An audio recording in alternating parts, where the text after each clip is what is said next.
Representantes de seccionais da OAB reclamam da falta de acesso a processos por parte dos advogados de defesa.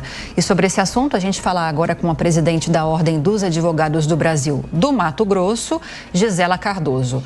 Doutora Gisela, bem-vinda. Bom dia.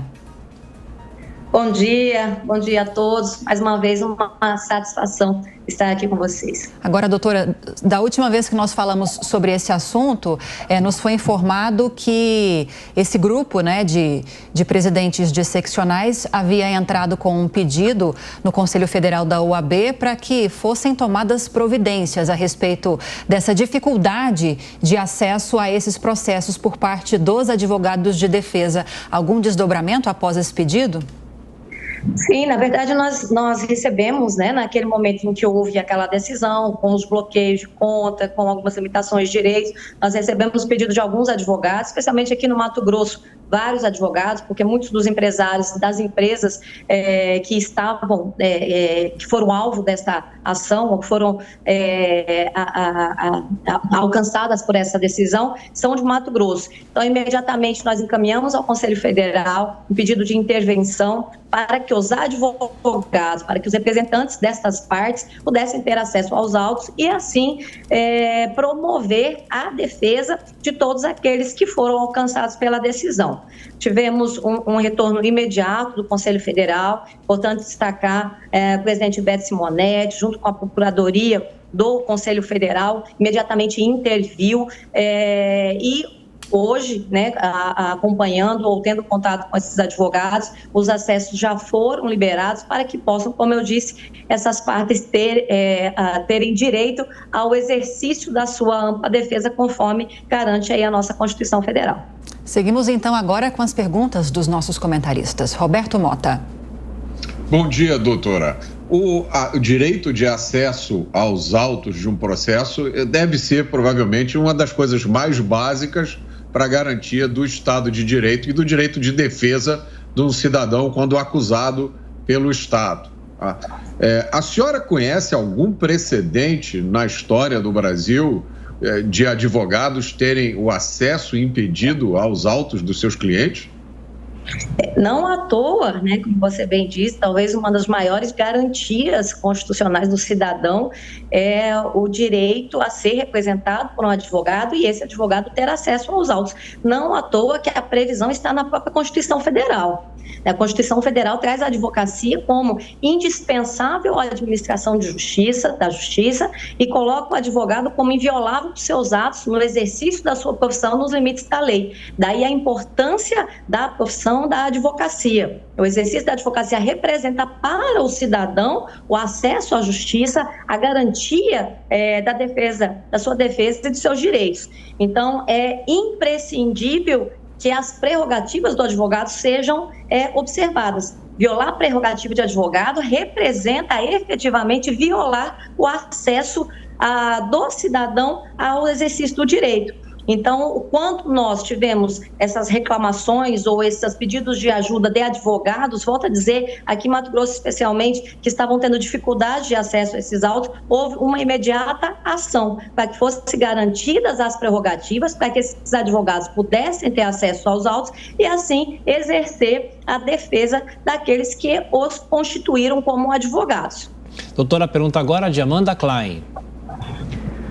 Bom dia, doutora. Eu estou lendo aqui uma manifestação do ministro Alexandre de Moraes, do Supremo Tribunal Federal, que, respondendo a essa petição de várias seccionais do OAB, disse que as solicitações já foram analisadas pela Corte de acesso aos autos e algumas dessas solicitações deliberadas, e ele diz que as decisões tomadas pelo Supremo em relação aos pedidos garantem o pleno direito do defensor, nas palavras, abro aspas aqui, o pleno direito do defensor no interesse do representado ter acesso amplo ao elemento da prova, Então, ele afirmou também que os processos dos inquéritos, dos atos antidemocráticos, por exemplo, são públicos e outros 5 pedidos de acesso já foram deferidos. De fato, foram deferidos? Tem alguma parte ainda, algum trecho que vocês não tiveram acesso, em que essa reclamação persista? Em que momento estamos?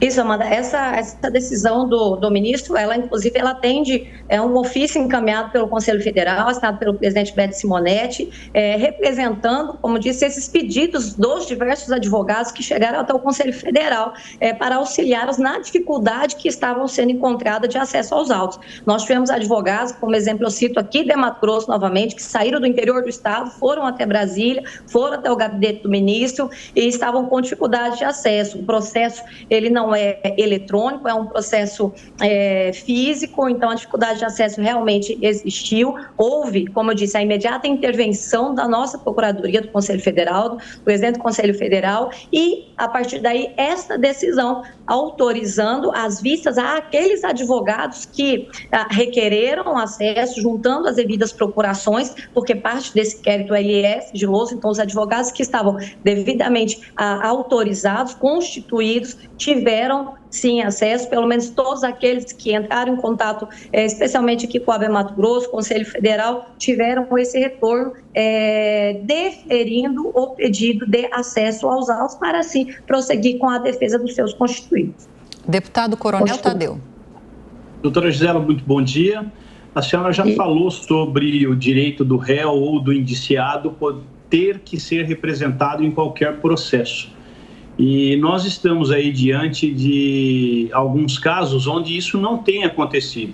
Isso, na minha opinião, e gostaria de perguntar para a senhora se isso se configura, na tua opinião, a um abuso de autoridade por parte de magistrados, seja ele de qualquer instância. E lhe pergunto, não seria um caminho também a OAB começar a fazer pressão no Senado Federal para que o Senado tome as providências constitucionais previstas? Coronel, sem dúvida nenhuma, negativa de acesso aos autos, onde a parte está tendo direitos limitados ou está sofrendo restrições de direitos, enfim, todo aquele que é demandado judicialmente, administrativamente, ele tem direito à sua defesa.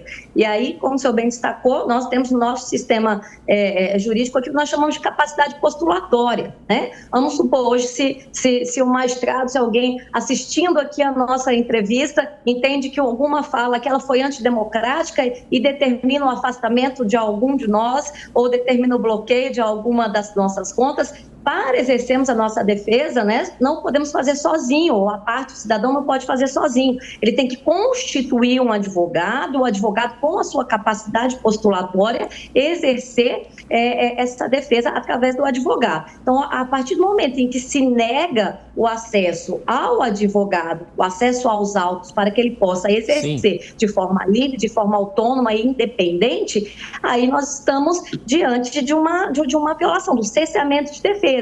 Todos têm direito à defesa técnica, para o advogado, para o defensor público, sob pena de nulidade. Eu volto a dizer, a OAB ela não atua fazendo pressão ou com pressão, ela atua dentro da sua legitimidade, com base na Constituição Federal, com base no seu poder institucional, e aí buscando sim, todas as vezes que nós temos a notícia, o conhecimento de que um advogado não teve acesso aos autos ou teve qualquer de suas prerrogativas violadas, a OAB está agindo de forma intransigente na defesa das prerrogativas. Inclusive, violação de prerrogativa pode constituir crime, constitui ilícito funcional e a OAB está bem atenta a isso.